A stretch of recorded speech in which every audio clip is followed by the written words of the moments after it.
The rain hammered against the windows of our small cottage in the Cotswolds, mirroring the storm brewing inside me.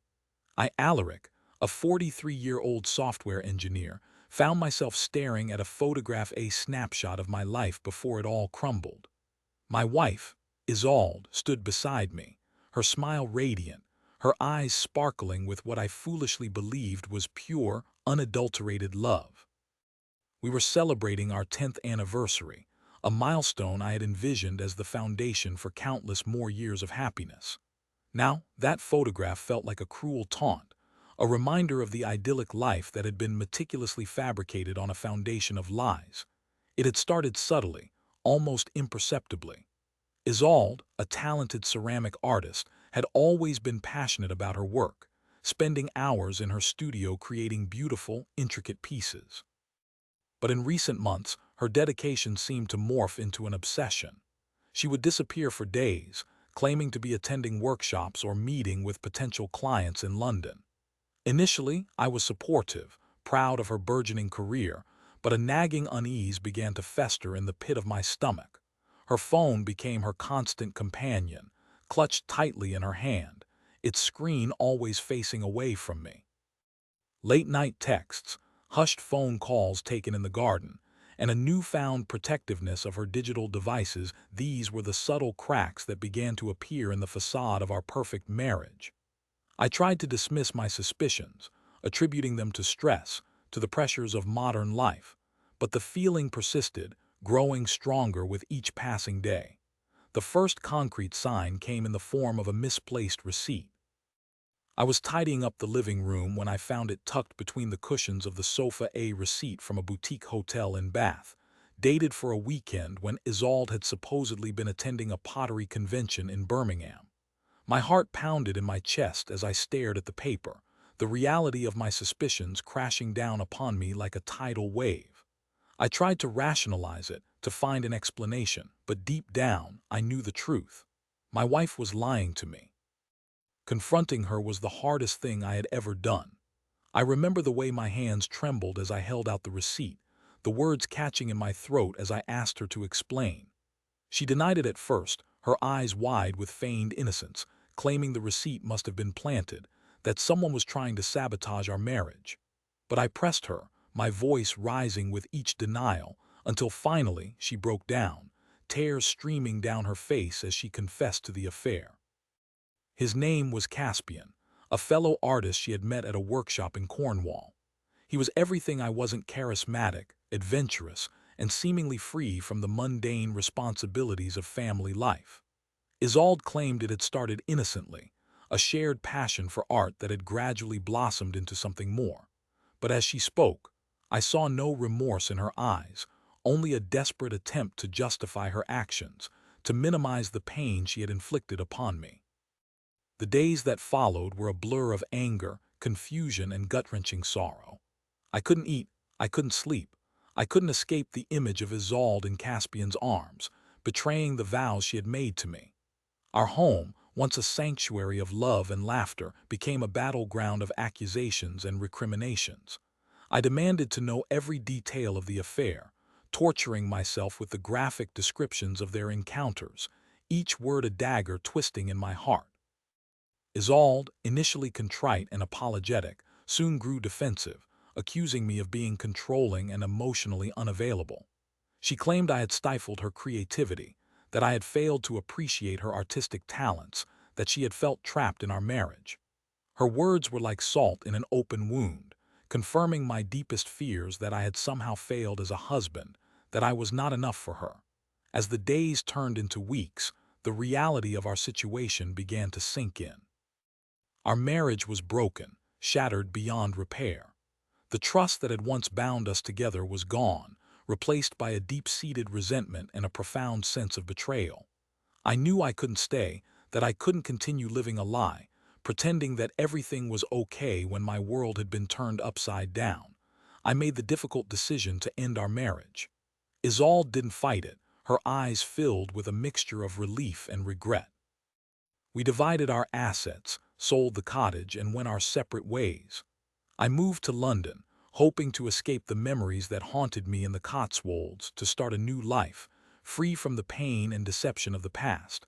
But the scars of betrayal run deep, and I found myself struggling to move on. I was plagued by nightmares, haunted by the image of Isolde and Caspian together. I became withdrawn, isolating myself from friends and family, unable to trust anyone, fearing that they too would betray me. My work suffered, my health deteriorated, and I felt myself spiraling into a dark abyss of despair.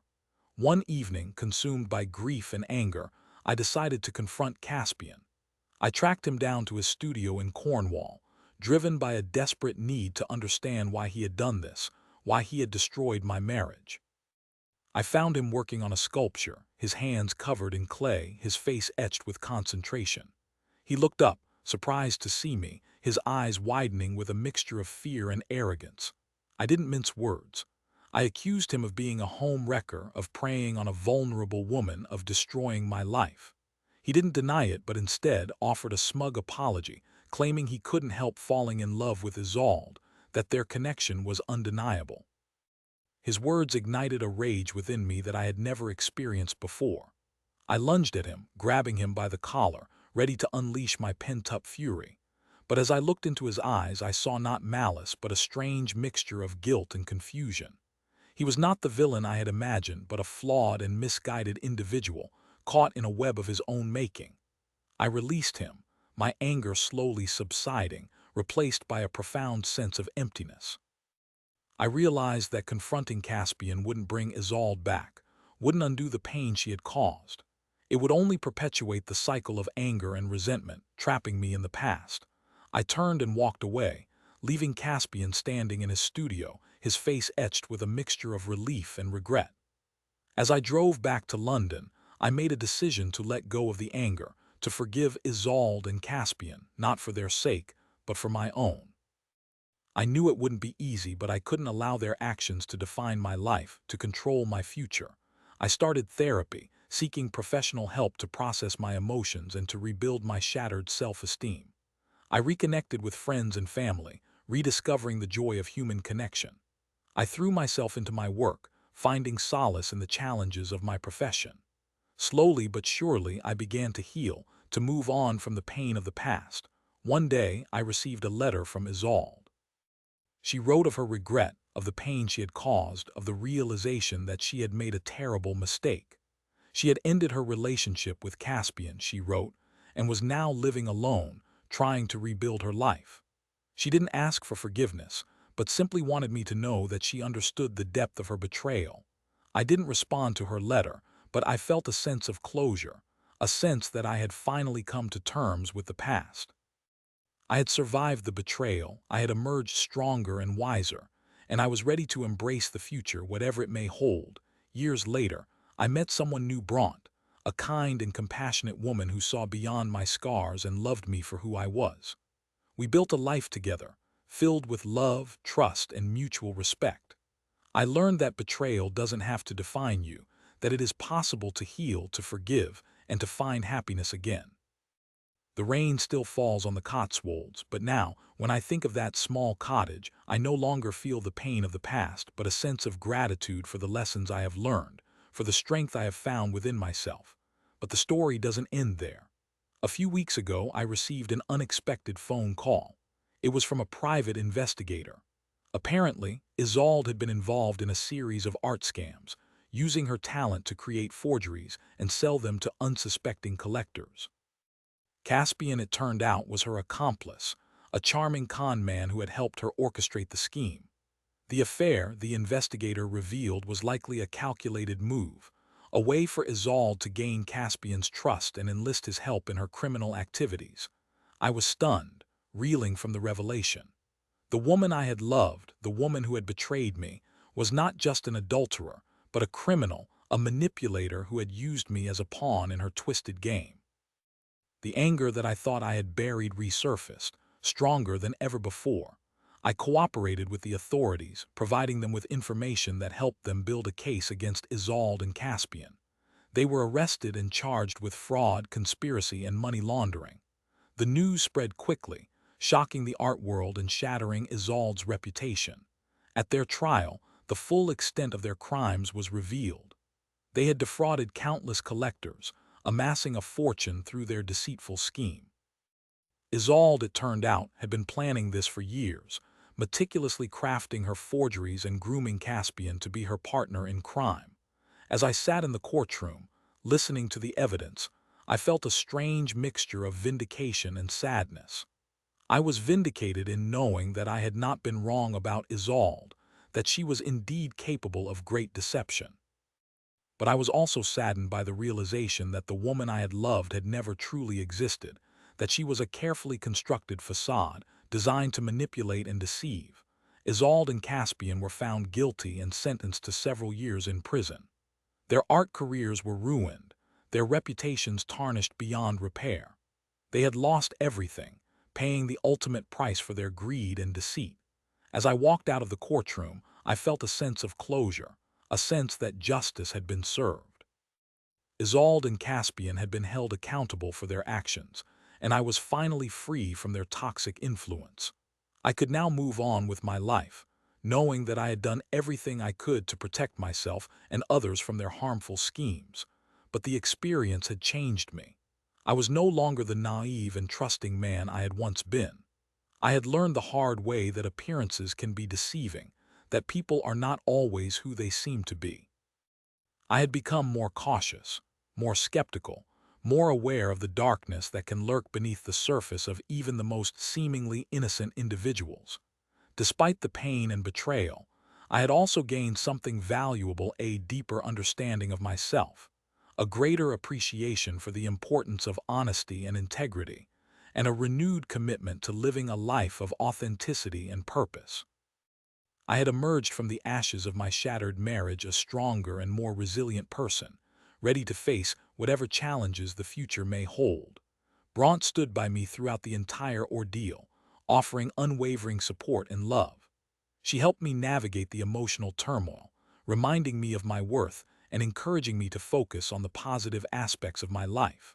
Her presence was a constant source of comfort and strength, and I am eternally grateful for her unwavering love and devotion.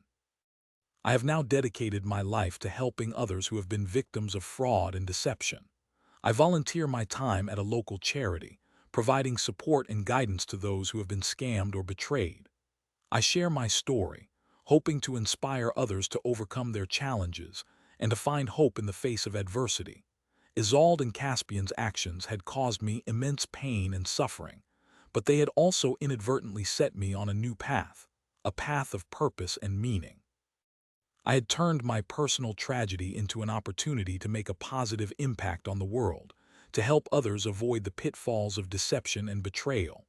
The rain still falls on the Cotswolds, but now, when I think of that small cottage, I no longer feel the pain of the past, but a sense of gratitude for the lessons I have learned, for the strength I have found within myself, and for the opportunity to make a difference in the lives of others.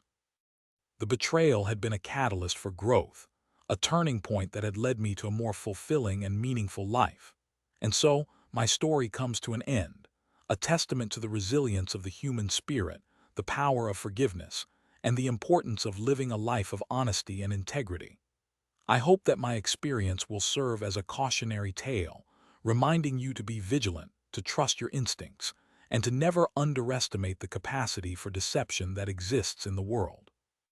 But I also hope that it will inspire you to find hope in the face of adversity, to forgive those who have wronged you, and to embrace the future with courage and determination. The scars of betrayal may never fully disappear, but they can serve as a reminder of the strength you possess within yourself, the ability to overcome any challenge and to create a life filled with purpose, meaning, and love.